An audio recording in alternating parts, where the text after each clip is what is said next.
Well, welcome to Power Move. I am Coach Kenya. I'm here with Corey Coleman. Corey, how you doing today? I'm doing good. How are you doing? I'm good. I'm good. I've seen you've been really busy. I've been following you around on IG. You were just out at South by Southwest, and I wanted to talk to you about all the cool things that you were doing while you were out there. Yeah, that was a great experience. I just got back. Um, I'm being an advocate for mental health, so I had the opportunity to go out there to speak on a panel in front of a very large crowd. It's very exciting I can give my take and stuff that I struggled with mental health to, give, advice to people. So it was pretty dope. That's awesome. That's a pretty big stage, South by Southwest. What was the vibe like out there? It was awesome. The energy was just great. A lot of like-minded people. We all came together. There's a couple other guys who's, advocate also for mental health. So it was good to see, former players, for us just to bring the locker room, to the stage. So we really got to, dive deep about, certain stuff that we dealt with, sharing our experience with the crowd was pretty awesome. We got great feedback. That's awesome. And that's a pretty vulnerable thing to do, right? To kind of share some things that you struggle with and things that you've dealt with as a football player in a public forum like that. So why do you feel that that's important to you to now take those personal struggles and now bring them to a more main stage? I think, for the longest, I was in the dark with it. And now that I see the bigger picture, I've been to therapy and just if I can help, if I can save someone, telling my story and, showing ways that, I've dealt with, my mental health and things like that. Like I said, if it's a son, a uncle, a father who's listening to me, if I can, spark any motivation to get them out of the funk what they're in. That's why I'm here. That's great. That's great. So tell us a little bit about your story because you played in the NFL, right? You are an athlete, and sometimes I think there's all these misconceptions that come with being an athlete or a football player, right? Like you have this resiliency to you that you're never weak in certain areas and you always have to be strong. So let's little talk a little bit about that and some of your journey and how you discovered that that's not always the case in the truth. Yeah, that's what people think, being a football player, being an athlete, they're tough, they don't cry, it's very, very tough walking around like that all the time, right? Because some point, it's a breaking point. Like I tell people, that crown gets heavy, you know.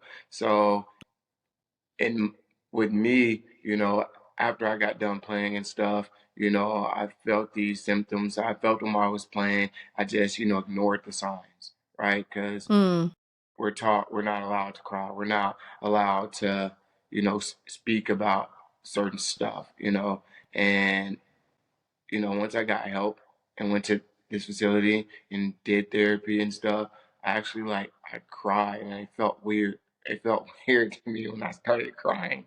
And that's a mhm. normal emotion, right? Normal people cry. That's okay to Yeah. do. But for the longest, like I told people, I don't remember the last time I cried before I went to therapy and really just, dove deep into, within myself when going to therapy, seeing the root of all this. And it was an awesome experience. Yeah. When you're going to therapy, is there anything that you learned about yourself that you're like, wow, I never really thought about myself like that before? Yeah, I learned a lot. I definitely learned that I had certain emotions turned off, right? So, and it's so crazy, I didn't even realize, right? Like one of the emotions, like feeling like crying, like that's a normal emotion, and it's just like, even with getting cut, you develop all this, trust issues, you develop a lot of stuff that's not good playing football, right? A lot of stuff that, Mhm. oh, someone say that they love you, you get cut the next week. Like, you Yeah. know, so, so I went there to close that chapter. Help me close the chapter. That's very honest, right? Because I think sometimes we don't talk about like how rejection makes us feel, right? And there's all different forms of rejection, right? Whether you're playing a professional sport, you're in a career in media. Like there's all these times where I feel like we feel rejected and we feel overlooked. And we don't oftentimes either we're not taught how to cope with these things or we find out later on, right? Like how we need to learn how to cope with them. So what would your advice be now that you've kind of navigated this space to someone who is similar to yourself and has gone through this experience where they may experience rejection or they may experience like a setback? What advice would you give them knowing what you know now? I would definitely give them, you know, just continue to better yourself, right? So, like, whatever line of work you're in, continue to better yourself as a human, right? So, always keep on, elevating. So, when you're in those funks and stuff, it's okay to normalize. It's okay to go talk to someone you trust, to get this out instead of holding it all in until you crash. To Mhm. normalize, it's okay to be vulnerable as a man, to speak about what's bothering you, to speak up and telling someone you trust your feelings. Yeah, that's good advice.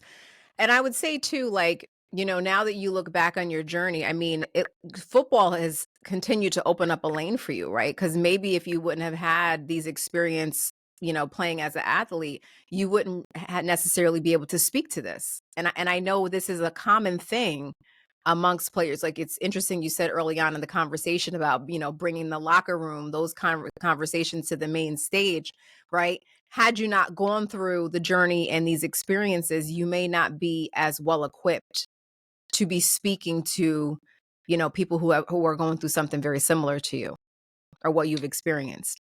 Yeah, I agree. You deal with so much, playing football, you deal with injuries, you deal with getting cut, you getting with relocating your family. You might be there for a couple weeks. You got to pack up. You got to leave. You deal with a lot physically and emotionally. If you had to look back during while you were playing, is there anything that you would have done for yourself personally that you felt would have maybe alluded to or created a more healthier experience for you as a player? Yeah, I think early on in my career, I didn't look at it like a business. I looked at it like, oh, they drafted me, they love me, oh, they would never do me this way. Instead of looking at it like, this is $1 billion business, they're going to do what's best for them. So at the end of the day, you have to do what's best for you, you know. That's Um, so true. so I think, you know, that part, you know, because you don't look at it like a business, your feelings going to be involved. Your feelings are going to get hurt at the end of the day, right? So yeah, with that. Yeah.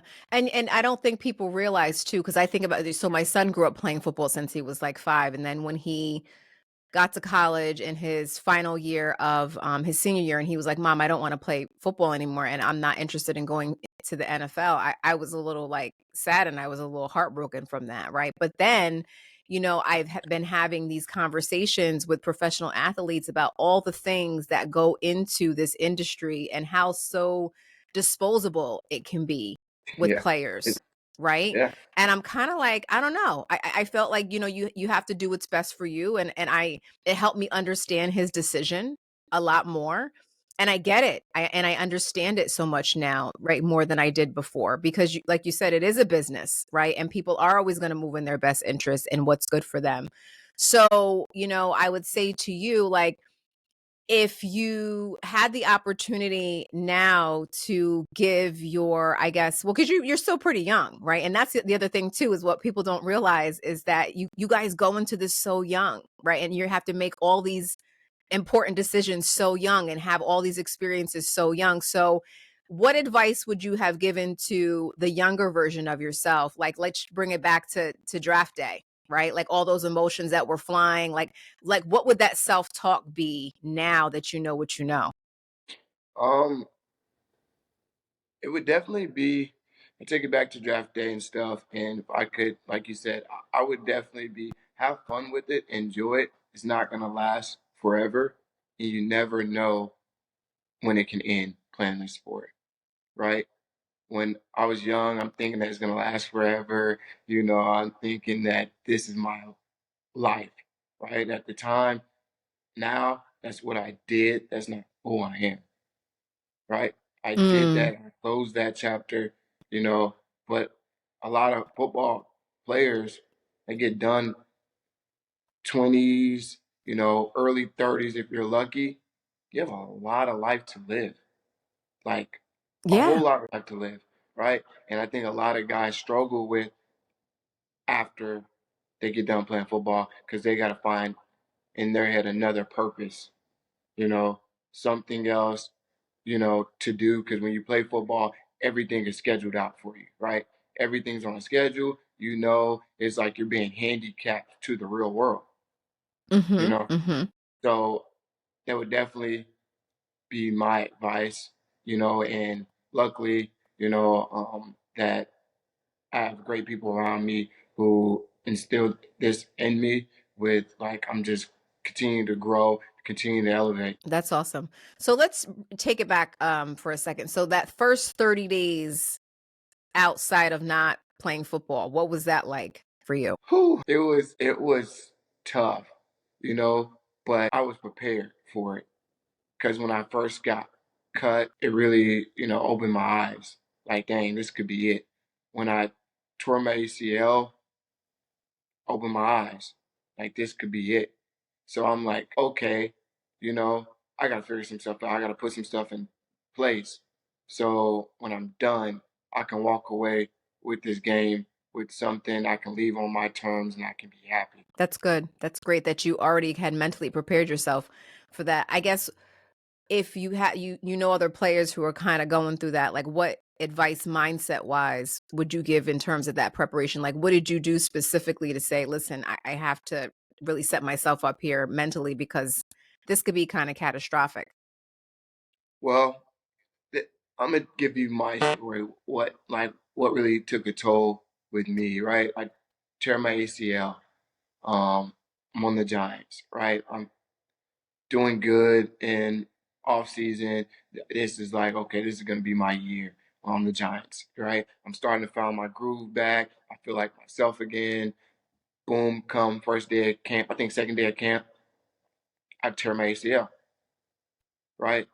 I'm having a great camp. I go, they're like, I'm thinking I just hyperextended. I finished practice and everything. Um, I go to the doctor, I come back, I see all the doctors in the room. I tear my ACL. I'm like, yo, Mm. this is crazy. I'm very in a depressed state. You know, I have surgery. They prescribe me pills, medication, all these painkillers, Percocets. I'm popping, right? I'm Mm. taking the pills. I'm trying to just avoid the pain. Like, this is my year. This is supposed to be my year. Like, God, like, what are you trying to tell me? All this stuff. You know, I get a phone call from my godmother. She's big time in real estate, you know, big time in Dallas in real estate, really big time. And right, I'm at this depressed state. She was like, I got this house I want you to buy. I'm like, you know, my whole life, I'm like, here, I give you the money, you go do it. Right? She was like, I'm not going to do it. I'm finna teach you how this works. I'm like, what does this lady want me with me? I got Terry. See, I'm feeling sorry for myself.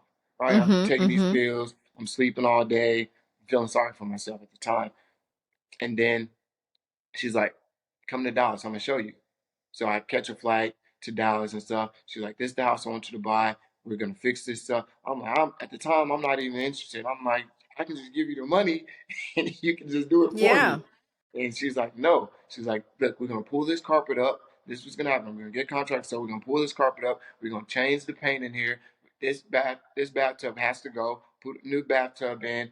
So I'm like, oh snaps! Like, okay, I'm starting to get it. So long story short, boom, I bought a house. I do the renovations to it. I make my first flip, and I won. I made like 60,000 in like it was like less than like 2 months. No, You you're hear me? fine. I'm like, Mhm. okay. I'm like, yeah. I'm like, oh man, I can make money like this too. So it sparked the interest in me. So I'm like, okay, when we doing the next one? Now you're interested, right? Now you're Yeah. interested. So, you know, and now I look back, that's how I started. Now I built over like 20 homes, you know, just started the process like that. And now You know, it's rocking and rolling. I own properties out here in Dallas. I own commercial buildings in Kaufman, Texas. So that little spark, did it. That's amazing. Sometimes God answers our prayer by changing the play, right? And we don't even realize that what he's doing at the time. So, so you don't regret the whole football thing, or do you? Some parts of it. Some parts, but I'm healing in that aspect. So no, I appreciated what it did for me. I'm Mhm. not gonna lie, it did give me a head start in life. And I'm very Yeah, grateful for that. But it also comes with a lot. You know, sure. Sure, but I say, if you didn't have the football opportunity, maybe you wouldn't have had the finances to do the flipping thing, right? right? So all this is aligned for you, right? And are you teaching this to other people, or is this something that you just kind of personally mastered? I mentor other people too. A lot of people always ask me about real estate and stuff, so I do mentor people also. That's awesome. So you've got the real estate, you've got the mental health, advocate work that you're doing. Do you feel like you have a good sense of fulfillment personally based on Yes, what you're doing right now? I think so. I think like this is my purpose, and I'm happy, with where I'm at. I'm gonna continue to grow, but yeah, I'm at peace. That's great. That's great. And you see, like I said, you seem fairly young still. So it's like you have all this momentum ahead of you, right? So what would you say the next 10 years of your life is going to look like? I hope that I keep on building off of this. Hopefully we have some more interviews in the future too. Um, Yeah.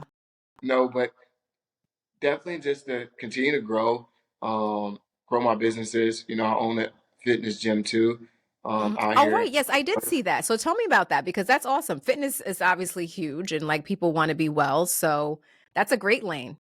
Yeah, it's awesome. I started that while I was playing with co-owner. Um, his name is Baylor, and I've been knowing him since we were a childhood. He's a trainer. He's a really good trainer here in Dallas, and we came together and we built this phenomenal facility, and it's been going great. It's been doing amazing things. Just giving back to the community. A lot of general pop come in there, and we have 12 trainers that work for us. Oh, So wow. yeah, That's awesome. So, the fitness and the healthy lifestyle component, obviously that's been important to you for a long time. You're an athlete. So anything that you've taken from football and playing football that you've been able to make applicable to the fitness stuff and the real estate stuff too, because sometimes I feel like things are intertwined and we learn things in other facets of our career and our experiences, and then we apply them to other things. So anything from football that you've been able to apply in the health and wellness stuff that you're doing or even the real estate stuff that you're yeah, involved with? definitely a lot. So I look at an athlete and I look at my journey being a professional athlete. And like people say, Rome wasn't built overnight or in a day, whatever, right? So you look at an athlete and you build, you build, you build, you build. It took me what 20, it took me what 15 years, 16 years to actually make money, you know, I stayed dedicated for 15 years. So when my company, when we go build a house, when it's just dirt and you build something from the ground up and it takes, some months, but it turns into this beautiful project that like gives me chills because it like takes me back to my journey of like, okay, being a professional athlete, people don't understand how much work we have to really put in to get to the Yeah. highest level, right? And So discipline. yes, discipline. So when I build a house, when I buy a lot, whatever the case might be, and we build a house, I'm looking at it dirt, then start building it up from the ground up, and it turns into this beautiful thing, like I just said, and it makes me happy. It puts a smile on my face. That's wonderful. There's a fulfillment there. When you talk about real estate, you light up, right? Yeah. Yeah, that's good. That's so good. So let's go back to the gym stuff because so outside of the stuff that I do at iHeart, I'm also a fitness trainer. And I kind of stumbled into that. I wouldn't say accidentally, but I had a bunch of weight that I needed to lose, and I really just needed accountability. So to date, I've lost like 65 pounds. But Okay. I also, again, know the importance of discipline. And I started out marathon running, believe it or not. That's how I kind of started off in the fitness space. So, similar to you, I'm not as fast as you though. Like I can run and I'm steady, but I'm nowhere close to you. But I find that there's a lot of synergies in those things that we don't think are as important, right? Like running or having a healthy lifestyle. So, say someone's struggling and they are not disciplined and they are maybe never had a healthy lifestyle. What advice would you give them to kind of motivate them to take that step forward to start somewhere? Come to Untitled Fitness Lab Gym. That's a great answer. So let me ask you about that though. Do you all do any type of virtual trainings or anything like, are you only in your physical space? Because I know during the pandemic people got really creative and were offering like virtual stuff. So I was just curious. Yeah, we have virtual stuff on our Awesome. website, Untitled Fitnesslab.com. So we do. And going back, I love the gym and stuff. Like me being, co-owner of it, I love it because, like you said, a lot of people don't need a kickstart. So by coming into the gym, we have some phenomenal trainers there, and they understand what people battle with, what they struggle with. A lot of people don't know how to work out correct. A lot of people Mm-hmm. just need that motivation or need someone to be by their side to really, care for them and teach them and show them, and you'll be surprised how many, body transformations I've seen. And people are so, when they look at me, they're just smiling like, thank you so much and stuff. This is what I needed. So that makes, my heart warm because it's like, I can really, help you out.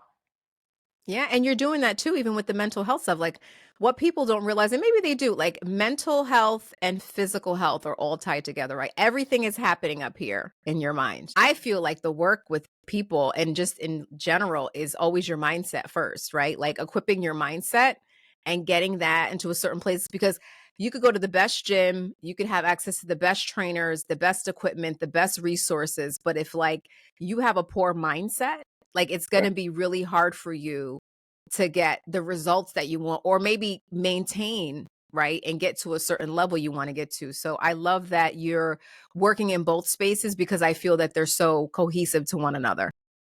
yeah, I definitely agree. Your health is important, very important. Like that's, Yeah. they I mean, say, yeah, it's all you have. I mean, you all you have now. And like with all the uncertainty, I feel like with health coverage and the economy and like where people just are, even like with our food, right? Like we're just in a very, what's the word I'm looking for?